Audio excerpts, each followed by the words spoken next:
பொதுவாக ஹீரோக்கள் தொடர்ச்சியாக வெற்றி படங்கள் கொடுத்தே ஆகணும். அப்படி கொடுக்கல அப்படின்னா அவருடைய மார்க்கெட்டும் பிஸ்னஸும் சேலரியும் எல்லாமே பார்த்திங்கன்னா அப்படியே டவுன் ஆகிடும். ஆனால் ஒரு சில ஹீரோக்களுக்கு மட்டும்தான் அவங்க தொடர் தோல்வி அடைந்தாலும் கூட பார்த்திங்கன்னா அவங்களுக்கான அந்த மாஸ் கிளாஸ் பிஸ்னஸ் சேலரி எல்லாமே அப்படியே இருக்கும். அவருடைய ரசிகர் கூட்டம் கூட பார்த்திங்கன்னா அவருக்காகவே வெயிட் பண்ணிருக்கும். அந்த அவருடைய இடத்த யாராலையும் ஃபில் பண்ண முடியாதுன்னு அவங்க உறுதியாக இருப்பாங்க. அதற்கு தற்காலிக உதாரணமாக நம்ம நடிப்பின் நாயகன் சூர்யாவை சொல்லலாம். சூர்யாவுக்கு நமக்கே தெரியும், கடைசியாக தியேட்டரில் அவருக்கு மிகப்பெரிய ஹிட்டான ஒரு படம்னா அது சிங்கம் 2 தான். 2013 ரிலீஸ் ஆச்சு. அதுக்கப்புறம் நிறைய நல்ல நல்ல ப்ராஜெக்ட்டு நல்ல நல்ல இயக்குநர்களோட கூட்டணி போட்டார். ஆனால் அந்த படங்கள்லாம் பெருசாக கை கொடுக்கவே இல்லை, தோல்வி படங்களாக அமைஞ்சிருச்சு. நடுவில் சிங்கம் 3 அதுக்கப்புறம் 24 இந்த மாதிரியான படங்கள் மட்டும் ஓரளவு ஓகே வெற்றி அடைந்து 100 கோடி வசூலை ஈட்டுச்சு. ஆனால் இப்போ அவருக்கு எல்லாரும் என்ன சொன்னாங்கன்னா, அவர் ஒரு தோல்விகரமான ஒரு ஹீரோ, அவர் டவுன்ஃபாலில் இருக்கார் அப்படின்னு சொல்லியிருக்காங்க.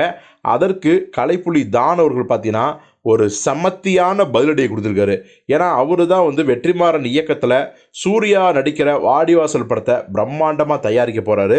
ஸோ அப்போது அவர் சூர்யாவை பற்றி இந்த மாதிரியான ஒரு செய்திகள் வர்றதை பார்த்து அவர் என்ன சொன்னார் அப்படின்னா, அதாவது கங்குவா அப்படிங்கிற அந்த ஒரே ஒரு படத்தோட தோல்வியை மட்டும் வச்சு சூர்யா இப்போ தோல்விகரமான நிலையில் இருக்கார், அவர் கீழே விழுந்துட்டார் அப்படிலாம் சொல்கிறது லாஜிக்கே இல்லாதது.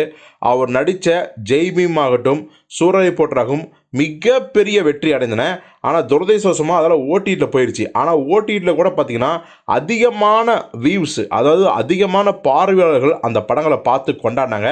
ஸோ அந்த படங்கள் மாபெரும் வெற்றி படங்கள். அது மட்டும் கிடையாது, சூரரை போற்று படத்துக்காக சிறந்த நடிகருக்காக ஒரு தேசிய விருது, சிறந்த தயாரிப்பாளராக ஒரு தேசிய விருதுன்னு அப்படி சாதனை பண்ணியவர் தான் சூர்யா. அதனால் அந்த கங்குவாங்கிற ஒரே ஒரு படத்தோட தோல்வியை வச்சு சூர்யா கீழே இருக்காரு அப்படின்னு என்ன வேணாம். வாடிவாசலில் அவர் மிகப்பெரிய ஒரு எழுச்சிக்கு வருவார் அப்படின்னு தானவர்கள் ரொம்ப அழுத்தம் திருத்தமாக தெளிவான ஒரு பதிலை சொல்லிக்காரு. ஸோ தானுவோட இந்த கருத்தை பற்றி நீங்கள் என்ன நினைக்கிறீங்க அப்படிங்கிறத கமெண்ட்டில் சொல்லுங்கள்.